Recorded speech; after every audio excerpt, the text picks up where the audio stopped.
Bismillahirrahmanirrahim. Elhamdülillahi ve salatu ve selamu ala Resulillahi sallallahu aleyhi ve sellem ve ala alihi ve ashabihi ecma'in amma ba'd. Esselamu aleyküm ve rahmetullahi ve berekatuhu.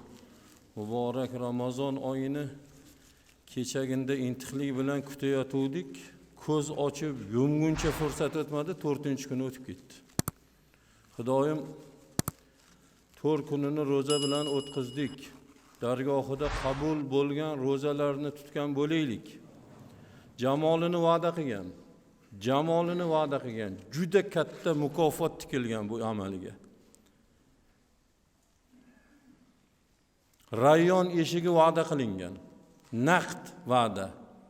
Kimga 30 kun Ramazon ro'zasini mustahkam iymon bilan savob umidi tutgan insonga. Tog'dan og'ir, tog'dan katta gunohlarni kechirilishligi va'dalar bor. Endi Ramazonning fazilatini ming gapirmaylik, uni to'lig'icha yetkazib bera olmaymiz. Faqat bunga ishonch bilan, iymon bilan, savob umidida tutishlik kerak. Xudo sabr bersin hammamizga. Hammamiz mana shu oylarda taqvoni kasb qilishligini nasib qilsin Parvardigor. Mana 5-kuni taroveh namozimiz alhamdulillah kalomini, xatmi Qur'onni boshidan boshlab eshitib turibmiz. Mana sura Moidalarga keldik. Qorakalarimizga Xudo yana quvvat bersin, tillarini kalomidan qoqiltirmasin. Birodarlar, bu yerda o'tib Qur'on o'qish bu oson emas. Shuncha odamning oldida Qur'on o'qib berish, odam o'zini yo'qotib qo'yadi bu yerda. Nima o'qiyotganini ham bilmay qoladigan holat juda ko'p bu narsa. Shuning uchun duo qilinglar, qorakalarimga Xudo quvvat bersin u mana shu qorakalarimga nasib qilgan Qur'on mana shu yigitlarimizga, ukajonlarimizga nasib qilsin. Farzandlarimizdan umidimiz bor xatmga o'tsin degan. Biz ham o'tib ketmaylik, bir 3-4 ta bolani dunyoga keltirib qo'yib, ketidan har xil mazza gap. Xudoyim qorilardan bersin. Mayli farzandlarimiz bo'lmagan bo'lsa, hali oldimizda imkoniyat bor. Navaralarimiz o'tganda orqalarida turishlikni niyat qilib qo'yaylik Parvardigor. Hammamizga shukrlarni nasib aylasin. Avvalgi suhbatimizda Hazrati Ali karramallohu vajhadan so'ralgan bir savol to'g'risida suhbat qilgan edik. Hazrati Alidan Nabiy sallallohu alayhi vasallam sizlarga ko'pchilik odamlarga xos qilmagan narsani xoslab berganlarmi deb so'raganlarda Hazrati Ali karramallohu vajha Rasululloh sallallohu alayhi vasallam odamlarga xos qilmagan narsalarni bizga xos qilib bergan emaslar, faqat qilichimni qinida turgan narsadan boshqani emas deganlar. Va o'sha sahifani olib, o'shandan birinchisi 4 ta narsani birinchisi Alloh taolo Allohdan boshqaga atab jonliq so'yganni Alloh taolo la'natladi degan so'zga kelib, Alloh yo'lida so'yiladigan jonliq haqida, xususan qurbonlik masalalari haqida birozgina mulohaza qilgandik. Yana ba'zi mulohazalar bor. Bu mulohazalardan biri shuki, inson ozgina niyatini o'zgartirishlik bilan o'sha amalga keladigan ajrdan mahrum bo'lib qolishligi mumkin. Bu nima? Masalan, qurbonlikqa hali 10 kun, 1 hafta bor. Inson qurbonlikni niyat qilib qo'ygan, jonliq boqib qo'ygan yoki Xudo xolasa yaqin kunlarda olib, qurbonlik chunki dom sharoitidagilar u boqa olmaydi. O'sha kunlar yoki 2-3 kunlar so'yish imkoniyati bor. Niyat qilgan, qurbonlik qilaman degan. Oilada ayol aytsaki, dadasi go'sht qolmadi, go'sht olib kelsa, to'xta, 1 hafta qoldi qurbonlikqa. O'shani so'yamiz, keyin maza qilib go'sht yeymiz desa, u qurbonlik bo'lmaydi. U qurbonlik bo'lmaydi, chunki niyatda u go'sht yeyishlikni niyat qilyapti. Maqsad buzildi. Uni nima uchun so'yish kerak? Alloh rizosi uchun. Nimaga? Qurbonlikni zohir ko'rinishi banda Alloh yo'lida har qanday narsadan voz kechib yorishlikka tayyor ekanligini izhori qurbonlikda turadi. Xudoga beadad hamd sanolar bo'lsinki, Ibrohim Halilullohni sinagan sinov bilan bizni sinayotgani yo'q.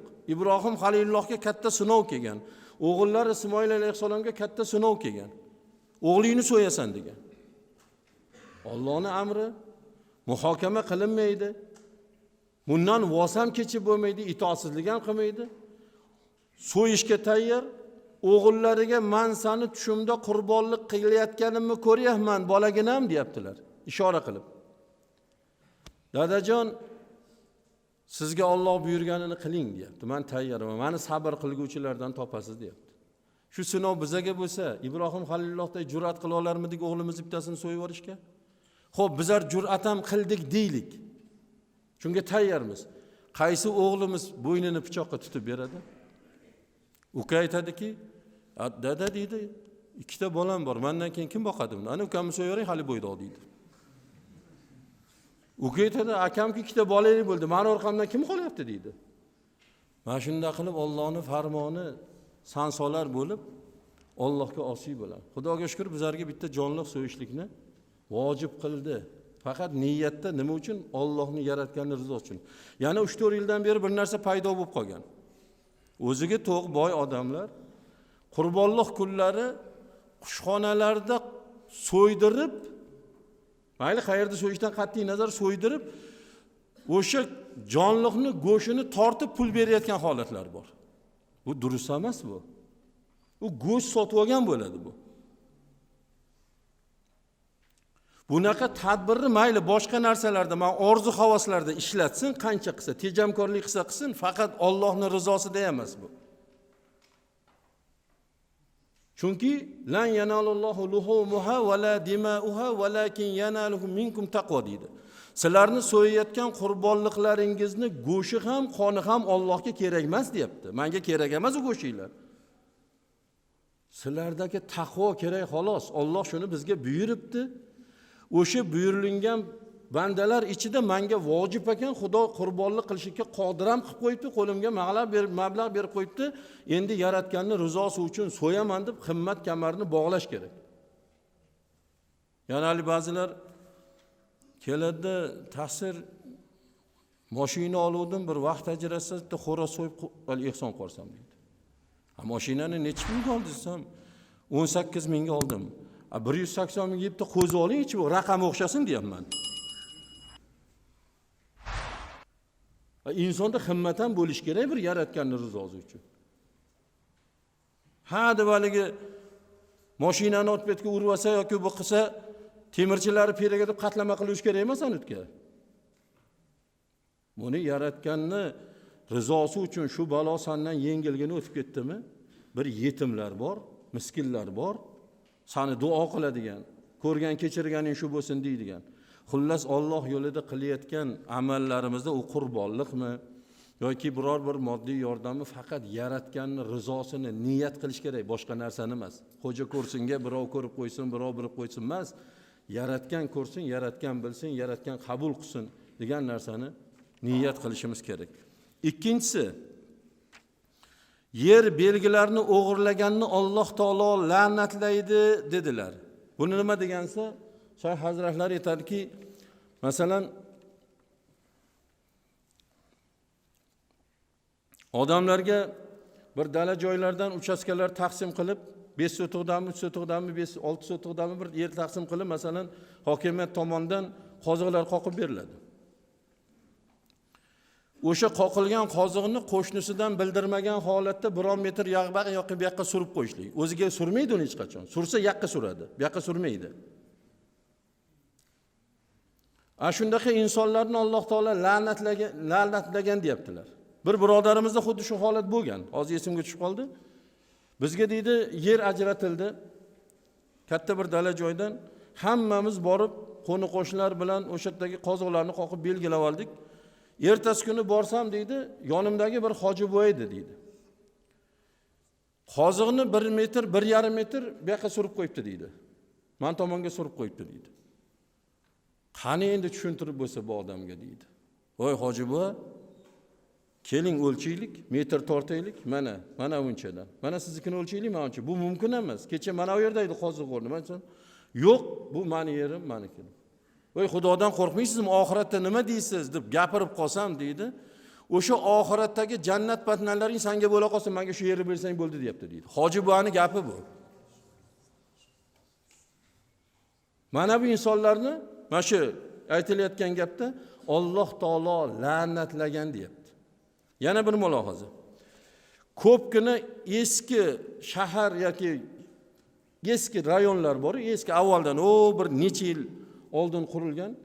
O'sha joylarga borsangiz, hozir mahallalarda ko'chalar 12 metrdan berilingan.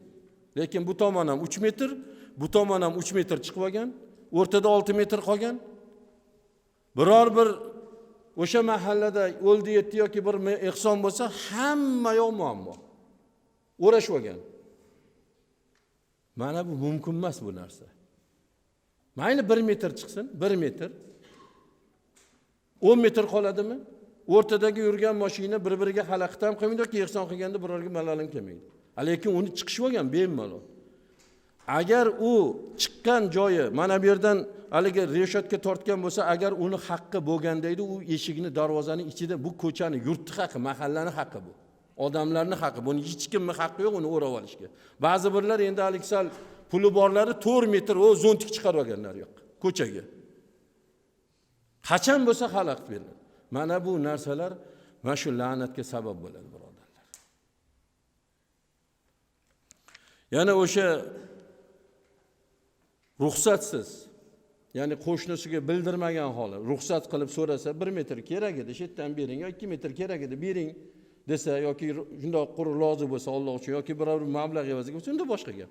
Lekin bu yerda bildirmasdan o'sha yel belgilarini o'g'irlaganlarga Alloh taoloning la'nati belgan. Endi asosiy mana shu kitobdagi mavzuga oid taalluqli joyi bu aytilayotgan gapga ota-onasini la'natlaganni Alloh taolo la'natlaydi deganlar. Otaga, onaga la'nat etayotganlarni ham ko'rdik. La'nat deyapti. Sandaqa otaga, sandaqa onaga deganlarni eshitdik. Birodarlar, insonda ikkita narsani tanlashlikka ixtiyor yo'q, imkon berilmagan. Bittasi vatanni tanlab bo'lmaydi. Men O'zbekistonda emas, men Amerikada tug'ilishim kerak edi yoki Makkatullohda tug'ilishim kerak degan huquq hech kimga berilmagan.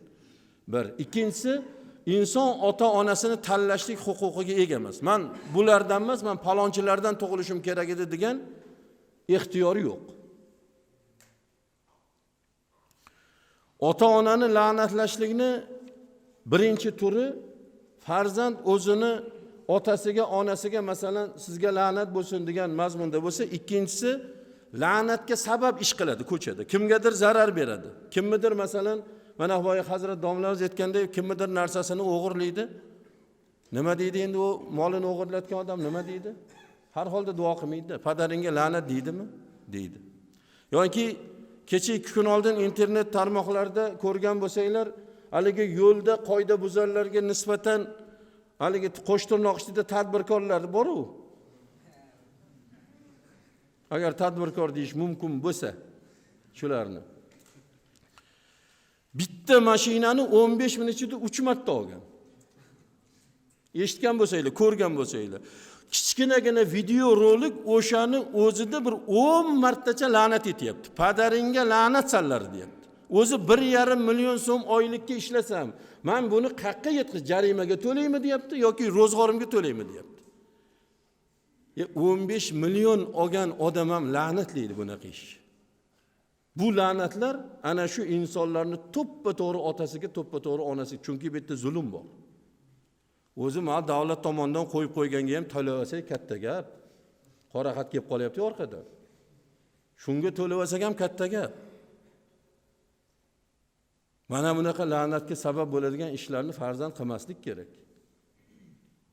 Bu la'nat juda yomon narsa bu. La'natda hadislarda aytayaptiki, bir inson ikkinchi bir insonga nisbatan la'nat etdi. Agar o'shanga munosib ish qilgan bo'lsa, u la'nat to'g'ri boradi. To'g'ri boradi. Endi u la'natga sabab bo'ladigan ish bo'lmagan.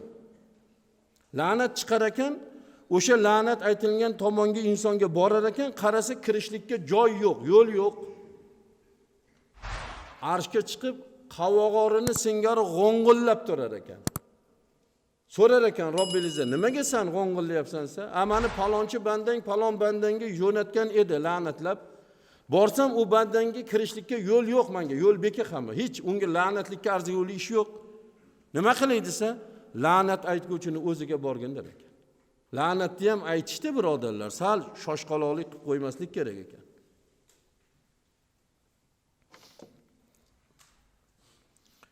Yana to'rtinchisi, kim muhdisga joy bersa, uni Alloh taolo la'natlaydi deganlar. Muhdis degani dinda yo'q narsalarni. Masalan, musulmonlar o'rtasida, jamoat o'rtasida fitna chiqarib, musulmonlarni bir-biriga adovatini uyg'otib, bir-birini kufrda ayblashlik, bir-birini munofiqda ayblash, shunga fitnaga sabab bo'ladigan insonlarni Alloh taolo la'natlagan bo'lsa, endi mana shunday fitnalarni uyushtirib yuradigan insonlarga bir joydan boshpana bergan insonga ham Xudo taolo la'nat etar ekan. O'shanga imkoniyat yaratib bergan insonga ham la'nat aytar ekan. Xudo taoloning la'nati bo'lar ekan. Hozir bu narsa ko'payib ketdi-ku. Ahli ilmlarni kufrda, ahli ilmlarni haligi ba'zi bir hatto dinsizga aytib bo'lmaydigan haqoratlarni aytayotgan.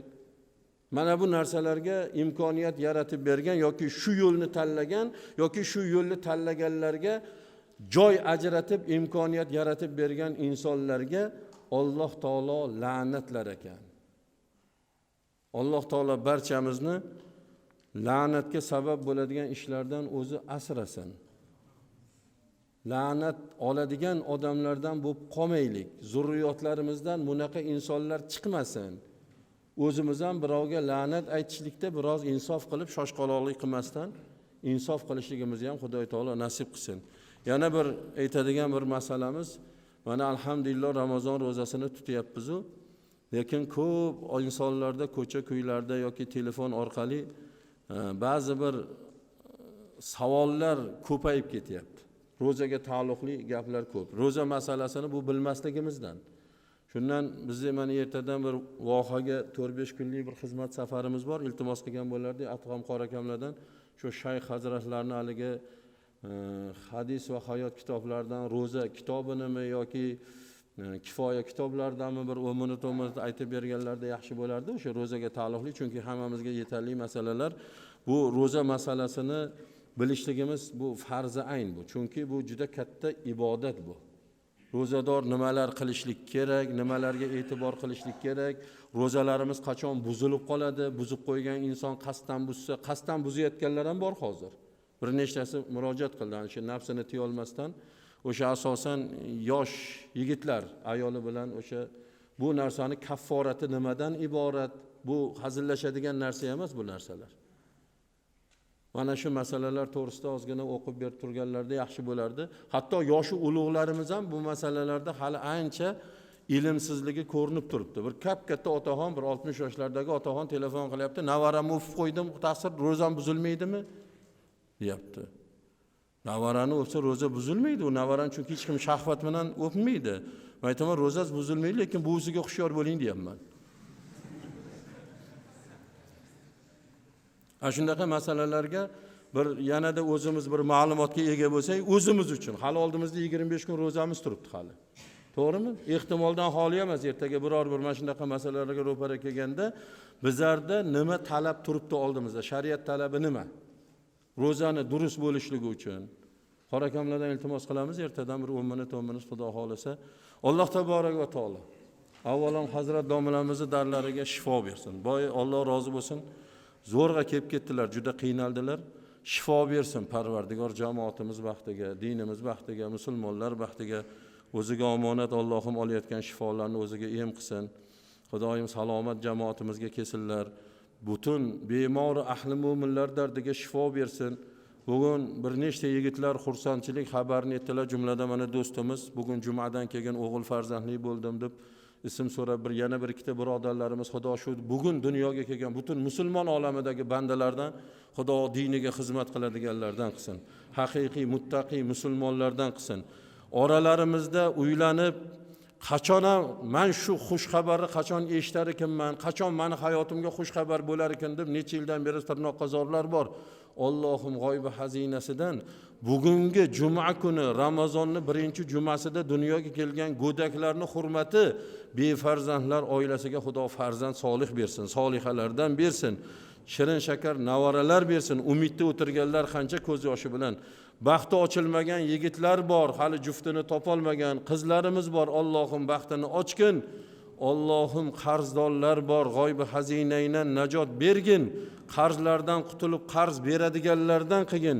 Safarda yurganlar bor, safarlarni bexatar qilgin. Yurtlarga, oila bag'riga salomat qaytargin. Allohim jamoatimizda hozir bo'lgan bandalaringdan Xudo qo'llarini quruq qaytarmagan ikki dunyo maqsadlariga yetkazgin. Xudo bularni oldilarida ko'p niyatlari bor. Xudoyo niyatlarni shar'iysiga, afzaliga yetishligini nasib qilgin. Xudoyim hammalarimizga mana shu o'qilayotgan kalomulloh xatmi Qur'onlarni tanamizga, qalbimizga, ruhimizga Alloh shifo aylasin. Allohim homilador opa-singillarimizga oq yo'l bergin. Bemor, keksa dadalarimiz, onalarimiz bor. Allohim keksa bo'lsalar ham sandan qo'rqinchlari juda ziyodaligidan tutmang. Fidya to'laymiz desak ham yo'q, roza tutaman. O'lsam rozada o'lay deb o'tirgan qancha otalar bor. Xudo g'oybi xazinangdan shifoi karam berur. Lekin ko'chada tog'ni ursa tolqon qiladigan, shaytonni belini uzib tashlashga quvvati bor yigitlar yuribdi. Xudo shularga insof bergin. Shularga Xudo tavfiq bergin. Shular ham musulmonman deb yuribdi. Xudo ro'zani qalbiga savor Parvardigor. Bu jahannamga ketyapti-ku, bu ishi bilan shaytonni rozi qilyapti-ku. Xudo tavfiq ber.